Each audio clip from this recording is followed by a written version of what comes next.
Good evening and welcome to a new series of Anglia Reports. Well, tonight we hark back to an important event which took place during the summer.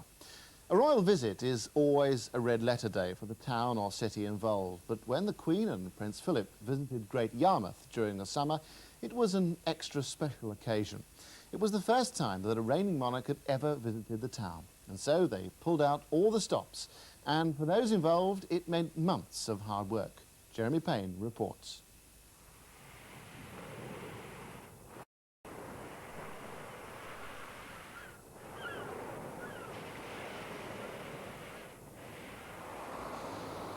Marine Parade, Great Yarmouth. It's 7:30 in the morning on August the 1st. It's not been much of a summer here, just like everywhere else around the British coast. And Great Yarmouth has been feeling the pinch. But today, it looks as though the sun will shine on this parade. But even if it doesn't, Great Yarmouth will have a bigger and better attraction than all the rest of Britain's seaside towns put together. In a few hours from now, the Queen and Prince Philip, no less, will drive along here to see the crowds, and so the crowds can see them. But what the royal couple and the crowds won't see is all the agony and the ecstasy that's gone on behind the scenes. They won't see all the hard work that's been put in by the local council and quite voluntarily by local citizens in polishing up the town's facade. They won't see the massive police, the biggest headache they've ever had. And they won't see all the nervous excitement that's been experienced by the town's leading citizens as they prepare to host the Queen and her consort. We've been watching all this over the past 10 days to try to find out just how a town like Great Yarmouth prepares for what will be one of the greatest days in its history.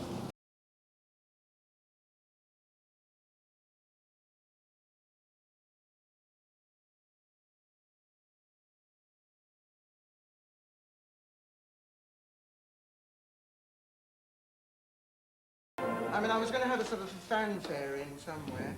I think that... What would you... how would you... I mean, what do you think to begin with? A super fanfare with young musicians, if possible. Yes. With the children. Yes. And the welcome bit, you know. Welcome. Welcome. Yes, because that's the whole thing of the thing, isn't it? That we're welcome. Town Hall. She'll have just started her visit in Yarmouth. Yes. And we want to say, you know, welcome. Yeah. So all these little we lovely sort of... voices, you know. I thought, didn't I? Fanfare, The trumpet. Yeah. Super. Something like that, wasn't it?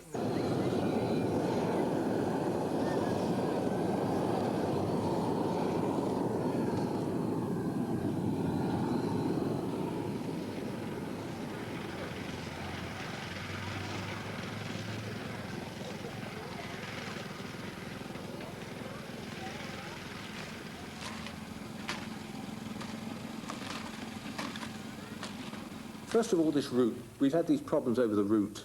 I've arranged with the police for the cars to come down South Quay and stop on South Quay, not come into the town hall entrance. We're far too crowded there. And the sewer work on Southgates Road means we're now going to go up Nottingham Way. Settled Nottingham Way, Blackfriars Road, Camden Road to the Monument. On the route, Tony, floral arrangements and shields, how are they coming along? Oh, very well. All the baskets have been arranged. They should be up, I would think, a week or so in advance of the visit. Are all the brackets up? Because these wretched lamp columns seem to be breeding like rabbits, and I'm getting a bit concerned we're going to have enough. Well, we haven't got the ones on the marketplace yet, and all these new ones will have to get some brackets put up.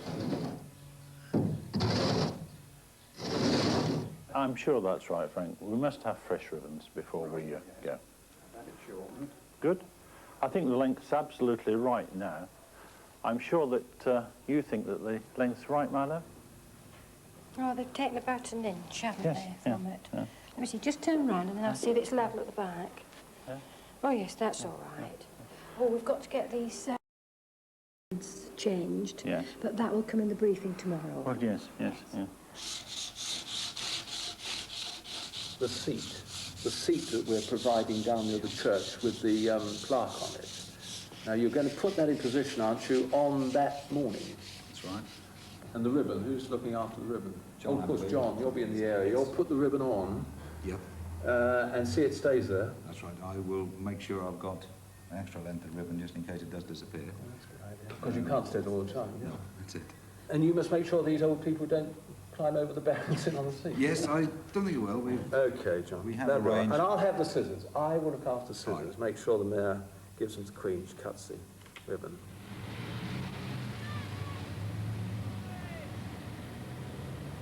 I can see trumpeters, say on Windsor Castle, you see. Right, yes, you know, medieval. yes. So if we had something like that, Medieval. what do you reckon? You know, we're on the 5th, so it's going to be a... Well, that's better, isn't it? So I'll have...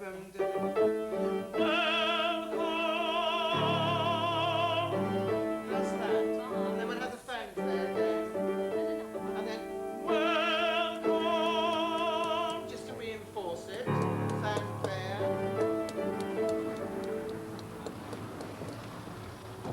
Just hold that side. Well, ladies and gentlemen, can I welcome you to the Royal Visit Briefing Day. In particular, I'd like to welcome our colleagues from the Suffolk Constabulary, and I expect all officers to participate in what will undoubtedly prove a happy occasion. This visit is a high-profile visit, including visits to 4 buildings in the town. That is the Town Hall itself, to the southern end of the town, the Norfolk Pillar or Nelson, to the Fishermen's Hospital to the northern end of the marketplace, and the adjoining St Nicholas Church.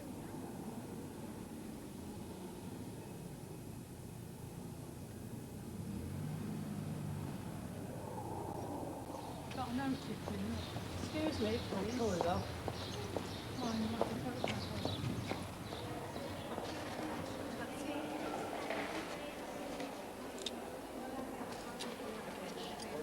I think probably his actual sword would have been very much larger than that. Yes, because yes, they had much been heavier. Yes, it would probably been about as long as that with a very, very large guard. Yes, very much thick. Yes, They held it with both hands, you know, that kind of thing, you see. They really... And we're going to do flower arrangements from coat of arms.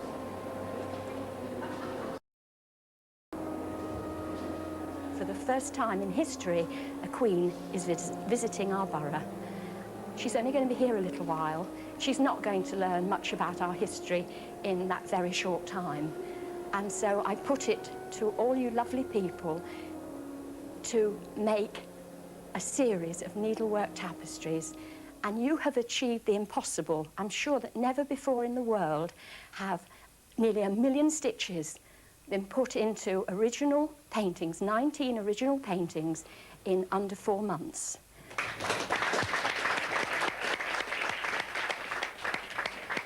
sky was a bit of a problem, but once we got the trees in, that's just grew. Well, it reached, didn't it? Once we done that leaf, it went up. Yes, it did. Yes. Oh, I had the brass on Sunday night. Oh yeah, I was talking about Valerie crying. She just burst into. Oh, it was wonderful. Oh, there's all that love gone into it, isn't there? Yes, non-reflecting.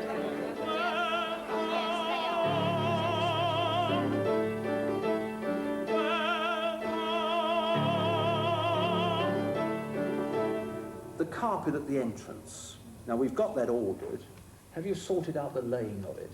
Yes, it's been sorted out, hasn't yes, it? I think we've got it actually here now, and it will be laid, but You've got over the problems of fixing it on those hard granite steps. I think we've just about cracked that. The thing that's got to be sorted out is the actual timing, but that will come later because there's other things to do yet on timing. I mean, you don't want people trampling over the thing when it's laid in. No, we'll have to talk about So timing. you just have to leave that, I think, for a while. But that's smoothly. It's in hand. Yarmouth, say it! Yarmouth. Town. I want you to be a little bit posh about it. It makes a much better sound. To Yarmouth. Go!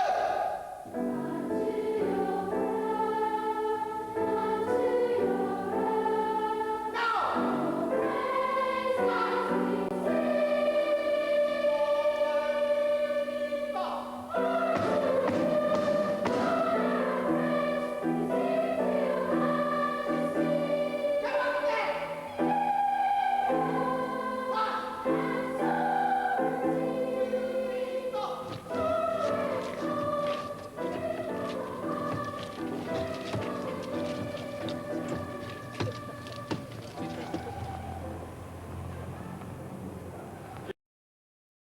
pause here while their Royal Highnesses alight from the vehicles and commence a walkabout through the marketplace. They will enter in between the chip stalls and the fruit stalls, with members of the public being confined to an area outside the stalls. In other words, the barriers will be positioned on the edge of the footway there. As Her Majesty leaves the northern end of the marketplace, there won't, of course, be a problem with traffic on this small section of road, inasmuch as barriers will be located across there. This will allow the royal party to move across this roadway onto the pathway on the approach to the Fishermen's Hospital. One particular point I should emphasise at this stage is that it's reasonable to assume there will be a surge of people from the direction of Regent Road and the seafront. They'll obviously view the royal party move. They'll come up here for a second view. That's right. The royal party will progress along the path and will then approach the entrance to the Fishermen's Hospital.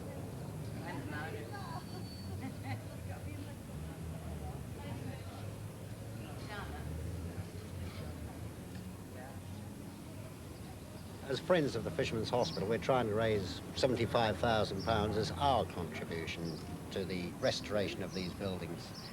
We've got 20,000 so far, and some considerable while ago we thought that the foundation stone laying was in sight, so the Queen was asked to come and lay the foundation stone.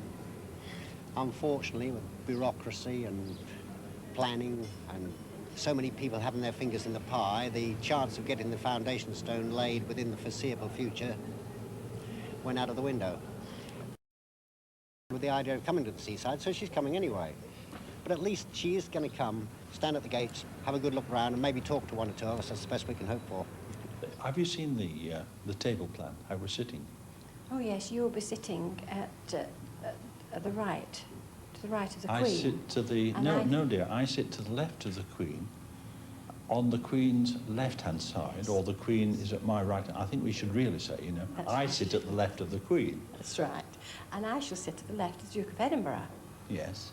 And then you know where the other positions are, the other people. That's right.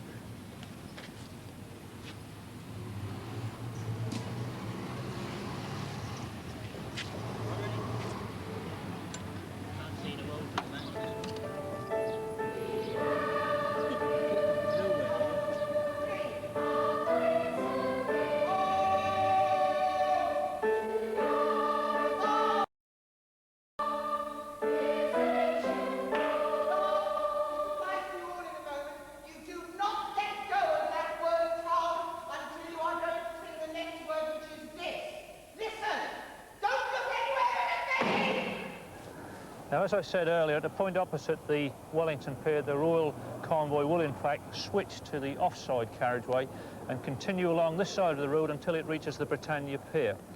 It's reasonable to expect a very large build-up of people for the duration of the seafront area, and consequently we have arranged for tape and barriers to be positioned to keep the crowds back. The bouquet. Yes, I've been to the florist, and they have given me a sample of what they would like to do. It was slightly too large, a bit too heavy, but that's all in hand now. So now, on Miriam the day it'll be. is presenting that. Yes, Miriam. She'll be at the front. She'll be John in the knows front that, row of she? the choir, and she will come out at a given time. And shall I... and then you'll walk up to me, and you'll curtsy. I think you'll probably curtsy first, and then... Give it to her. Yeah. Does anybody know what's her husband's name? Anybody know the king? Henry? Henry? Philip. And does anybody know what their last name is, their proper name? Windsor over there. What do you think she'll be wearing? What do you think she'll be wearing? She'll wear gold. Gold? Do you think she'll be wearing her crown? Yeah!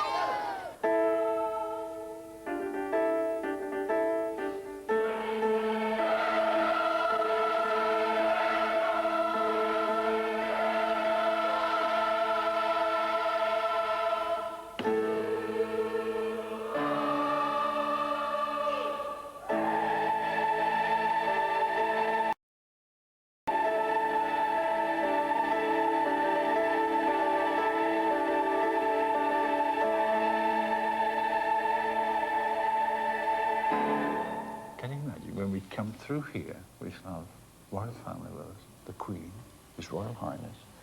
We'll sign our documents. We shall go downstairs. We shall meet our public again. Take the Queen down the stairs. It's going to be an absolutely fabulous day. Yes, it's going to be great. Really grand. Right. Now, bring us up to date on security. Basically, the building will be clear of staff by about 4 p.m. Closed down? Yeah, virtually from 4 p.m. on the previous day. Right. Because obviously you've got public access and you can't do anything really before then. No.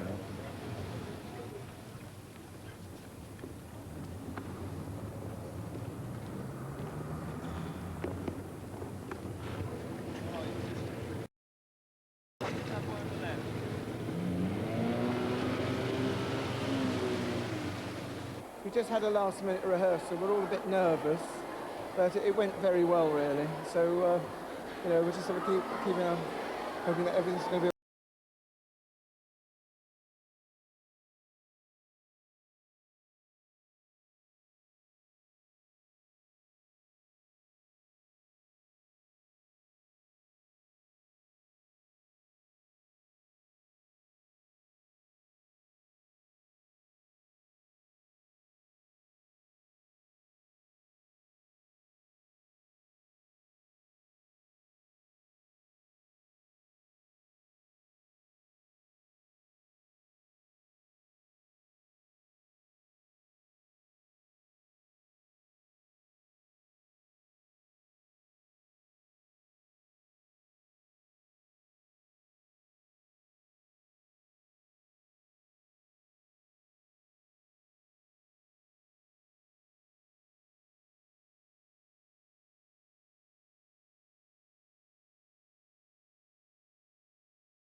some memorable sights and sounds of that royal visit to Great Yarmouth in the summer. Finally, just before we close, you may remember the Anglia Reports programme broadcast on the 13th of May this year, which was devoted to what were claimed to be the inadequacies of the present system for dealing with complaints by patients against their general practitioners.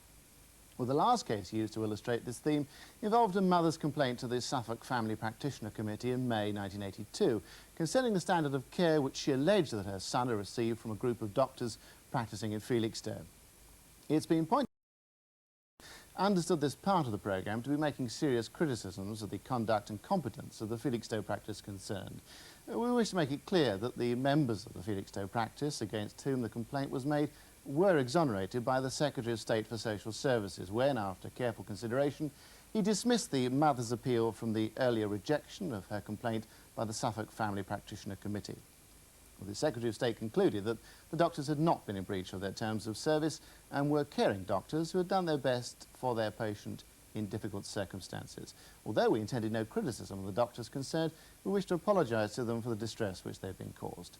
Well, that's it. We'll be back in a fortnight's time with another edition of Anglia Reports. Until then, a few more sights and sounds of that royal visit to Great Yarmouth. Good night.